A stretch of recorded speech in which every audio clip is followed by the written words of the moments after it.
Hello student, आज हम देखने वाले हैं अनसॉल्व का question number 11। From the following trial balance of Rajesh and sons, मतलब जो ट्रायल बैलेंस दी है तो वो कौन सी दी है? राजेश एंड सन्स की दी है। And additional information given below, prepare the trading and profit and loss account for the year ending 31 March 2018 and balance sheet as on that date. मतलब रजनीश एंड सन्स के बुक में हमें trading account, profit and loss account and balance sheet हमें तैयार करनी है। उसके लिए उन्होंने ट्रायल बैलेंस दिए और एडिशनल इंफॉर्मेशन। तो फर्स्ट तो उसके लिए हमें क्या क्या बनाना है? ट्रेडिंग अकाउंट बनाना है, प्रॉफिट एंड लॉस अकाउंट बना, देखो हमने trading account, profit and loss account and balance sheet, तो ये तीनों भी अकाउंट हमें बनाना है। उसके लिए उन्होंने ट्रायल बैलेंस दी है और ये एडजस्टमेंट दी है। तो फर्स्ट हमारी एडजस्टमेंट है, first closing stock value at ₹3 lakh, cost price and 3,20,000 at a market price. मतलब क्लोजिंग स्टॉक की वैल्यू उन्होंने कॉस्ट प्राइस दी है 3 लाख दी है और मार्केट प्राइस दी है 3,20,000। मतलब इसमें से जो भी क्लोजिंग स्टॉक की वैल्यू है, तो ये क्लोजिंग स्टॉक की वैल्यू उसमें से जो भी कम है, तब यह कम कौन सी है? कॉस्ट प्राइस है। मार्केट प्राइस से ज्यादा कॉस्ट प्राइस कम है तो वो हमें लेनी है। तो उसकी क्लोजिंग स्टॉक की एंट्री कहाँ करनी पड़ती है? तो क्लोजिंग स्टॉक की फर्स्ट एंट्री होती है ट्रेडिंग अकाउंट के क्रेडिट साइड में, by closing stock 3 lakh.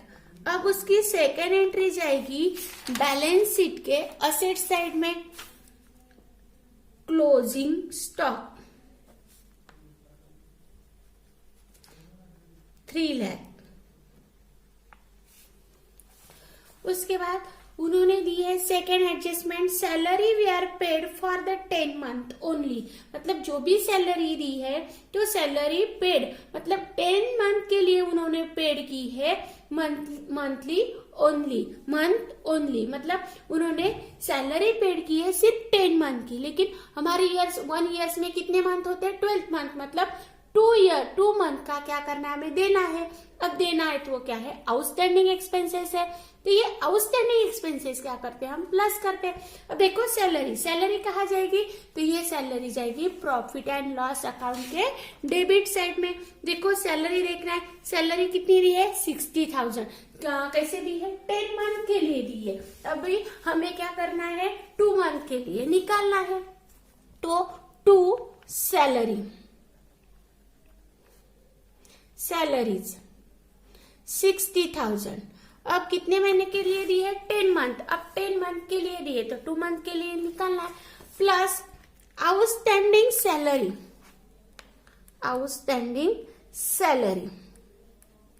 OS का मतलब आउटस्टैंडिंग सैलरी।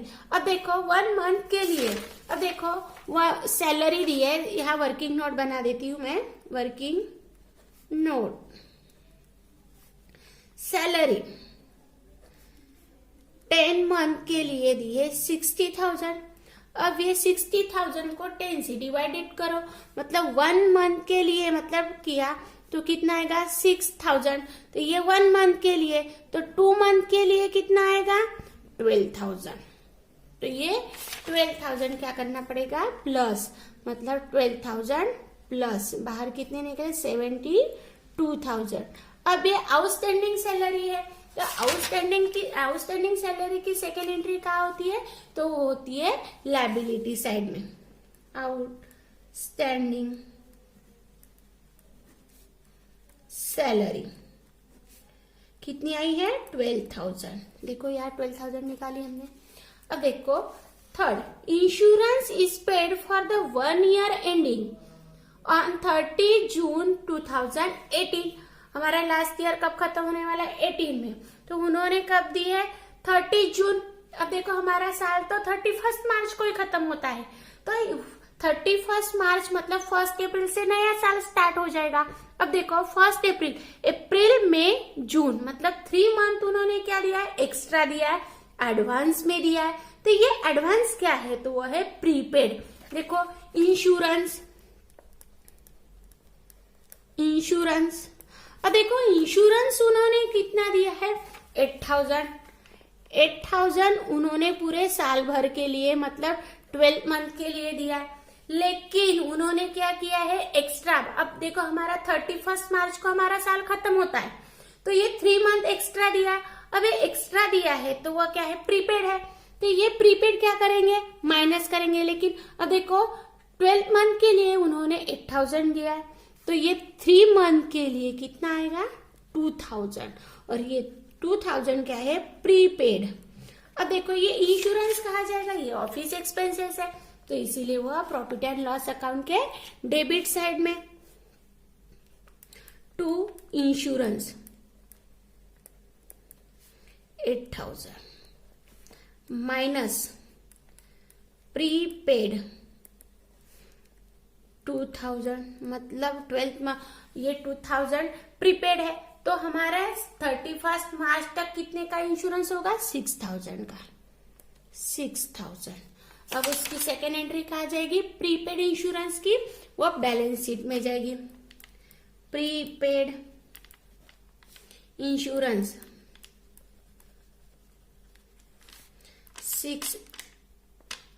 2,000। उसके बाद one of the debtors mister Amit, मतलब डेटर्स कौन था हमारा अमित था, बिकम इंसॉल्वेंट, मतलब वो इंसॉल्वेंट हो गया, दिवाळखोर हो गया। From the home 10,000 was not received, मतलब अमित जो हमारा डेटर्स था कस्टमर था, उसमें से जो 10,000 मिलने वाले थे वो इंसॉल्वेंट हो गए, मतलब वो बैड डेब्ट्स हो गए। तो ये बैड डेब्ट के नाम से हमें डेटर्स में से क्या करना है माइनस। अब ये डेटर्स कहा जाएंगे तो हमारी असेट है, तो इसीलिए वो डेटर्स असेट में जाएंगे। डेटर्स, अब डेटर्स देखना है, सन्ड्री डेटर्स दिए 1,90,000, उसमें से वो बैड डेब्ट्स क्या करेंगे माइनस 10,000।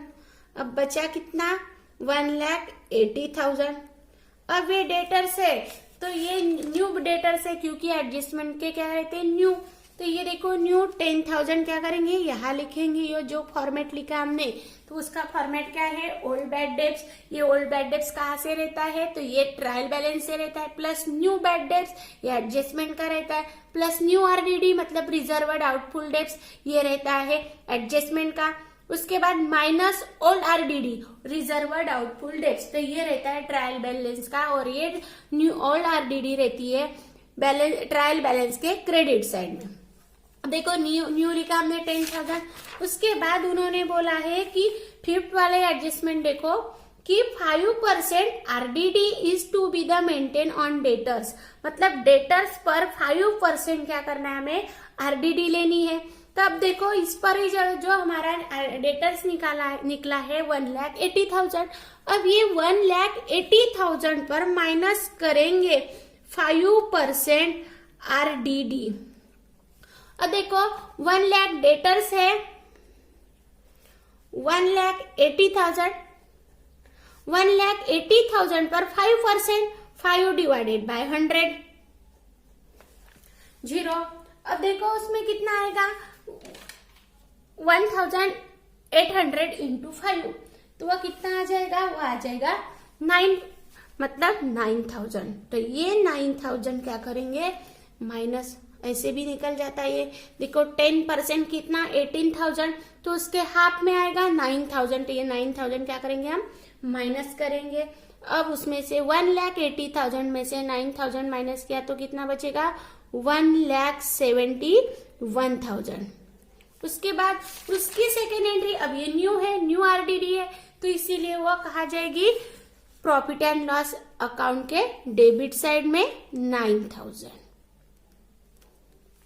अब देखो उसके बाद 6 एडजस्टमेंट है, depreciation machinery and furniture at the rate 10% and 5% respectively. Depreciation machinery and furniture, तो मशीनरी एंड फर्नीचर पर लिखनी है, तो मशीनरी कितनी है वो देखनी है।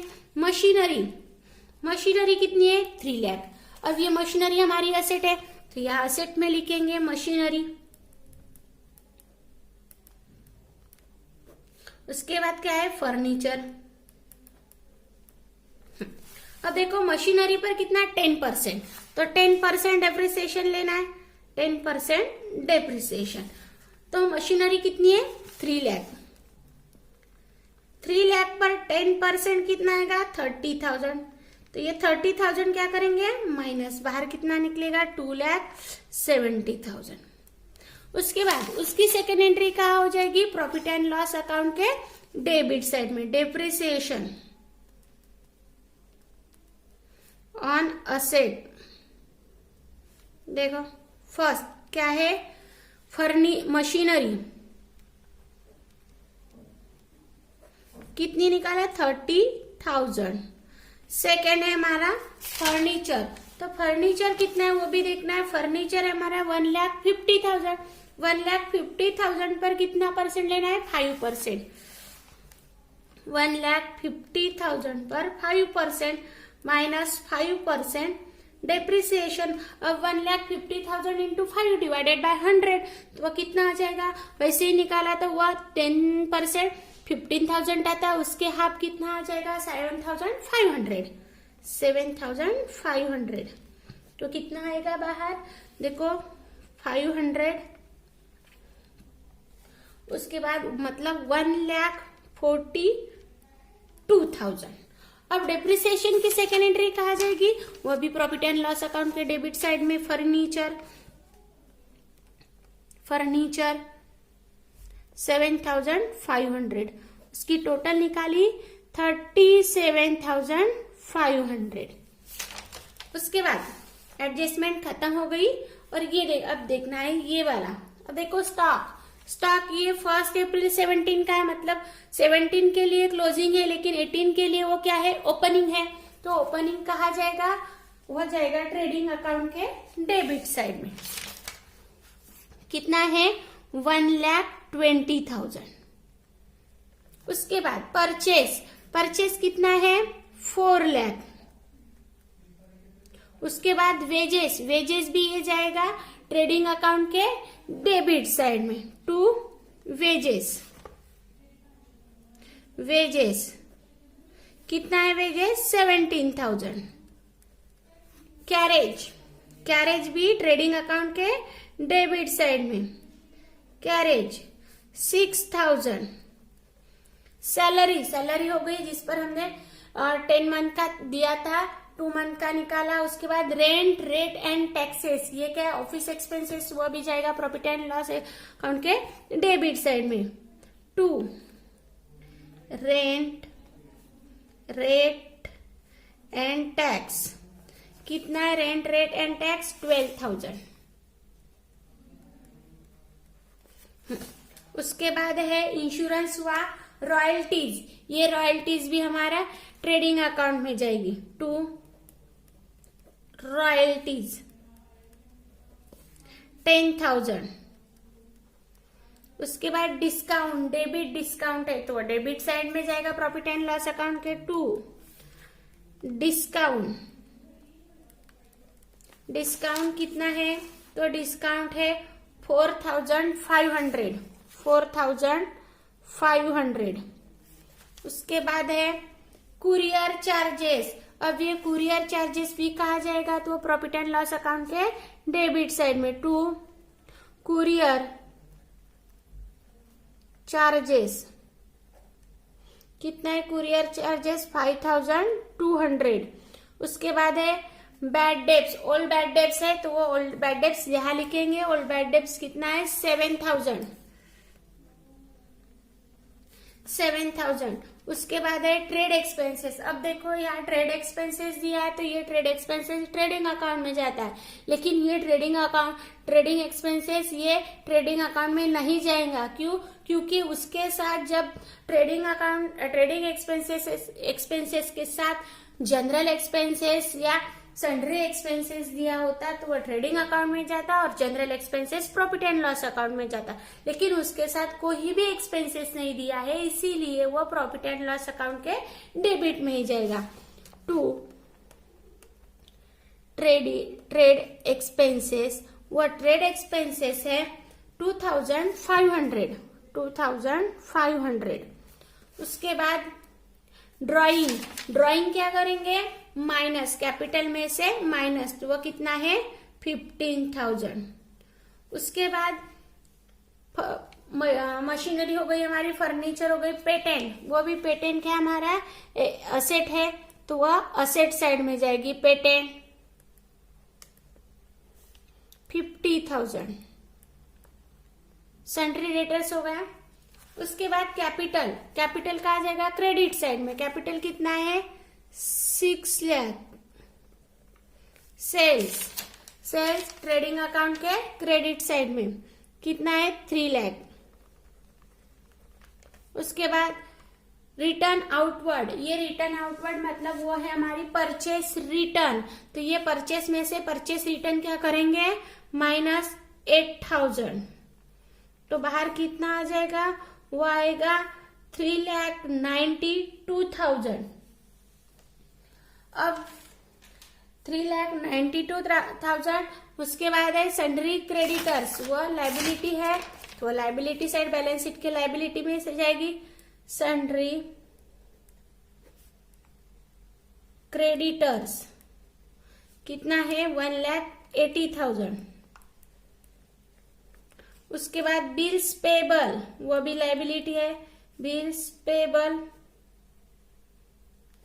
कितना है 90,000। उसके बाद है 8% लोन टेकन ऑन 1 अक्टूबर 2017, तो लोन है, तो ये लोन बैंक लोन है, तो बैंक लोन कहा जाएगा, तो हो जाएगा लाइबिलिटी साइड में। देखो लोन लिखा है 1 लाख, अब ये 1 लाख इंटरेस्ट है, जिसका भी हमने लोन लिया है, तो लोन देने के बाद उसको इंटरेस्ट देना ही पड़ेगा, तो लोन कितना है 1 लाख इंटू कितने परसेंट पर 8% पर, कितने महीने का, क्योंकि वह 1 अक्टूबर 2017 को लिया, लेकिन हमारा 31 मार्च 2018 को खत्म हो जाएगा, तो वो कितना आ जाएगा 8% into 6 month divided by 100 into 12, 6 1 जा 6, 6 2 जा 12, उसके बाद 2 1 जा 2, 2 4 जा 8। अब देखो ये 0 2 कट गए, मतलब 1,000 इंटू 4,000।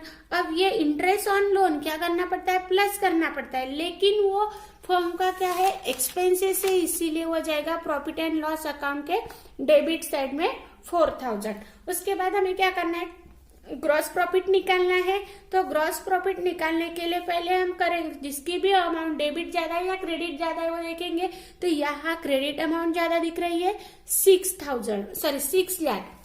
देखो ये 6 लाख है, उसमें से ये अमाउंट क्या करेंगे प्लस करेंगे, ये जितनी भी 1,20,000, 3,92,000, 17,000, 6,000, 10,000, तो उसकी टोटल आती है 1,27,000।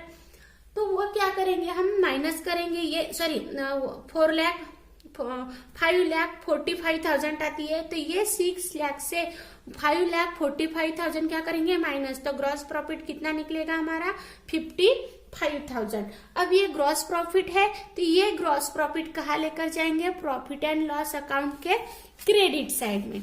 देखो by gross profit 55,000 transfer from trading account, मतलब कहाँ से आया ये ट्रेडिंग अकाउंट से।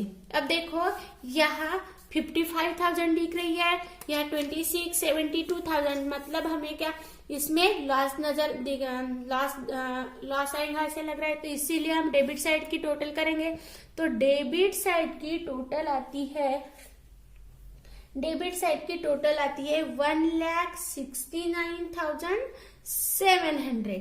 अब ये 1,69,700 क्रेडिट में, क्योंकि क्रेडिट में कितना है 55,000, तो यहाँ 1,69,700। अब ये 1,69,700 में से ये 55,000 माइनस करेंगे, तो वो कितना आ जाएगा 1,14,700। तो ये क्या हो गया हमारा नेट लॉस। अब ये नेट लॉस कहाँ ट्रांसफर करेंगे, ट्रांसफर टू कैपिटल अकाउंट को, कैपिटल अकाउंट। अब देखो ये कैपिटल अकाउंट को लेकर जाएंगे, तो ये कैपिटल अकाउंट में कैपिटल है, इंटरेस्ट ऑन कैपिटल है, नेट प्रॉफिट है, तो नेट प्रॉफिट नहीं आया तो प्लस नहीं करेंगे। उसके बाद ड्राइंग है, इंटरेस्ट ऑन ड्राइंग भी नहीं पूछा है। नेट लॉस आया हमारा कितना, 1,14,700, 1,14,700। अब देखो ये 6 lakhs यहां लिखेंगे, उसमें से ये अमाउंट क्या करेंगे, माइनस करेंगे, तो वह आती है, देखो कितना आती है,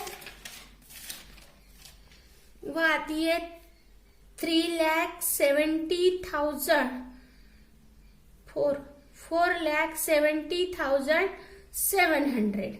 अब देखो उसमें से क्या करेंगे कि ये अमाउंट प्लस करेंगे, तो ये अमाउंट टोटल आएगी 9,35,500। अब ये उसकी भी टोटल करनी है एसेट साइड की, तो ये भी आएंगी 9,35,500। मतलब ये दोनों की इक्वल आनी चाहिए। जो भी बैलेंस शीट है तो बैलेंस शीट की अमाउंट कैसे आनी चाहिए, इक्वल आनी चाहिए, तभी हमारे बैलेंस शीट करेक्ट होती है। तो ये हो गया हमारा क्वेश्चन नंबर 11।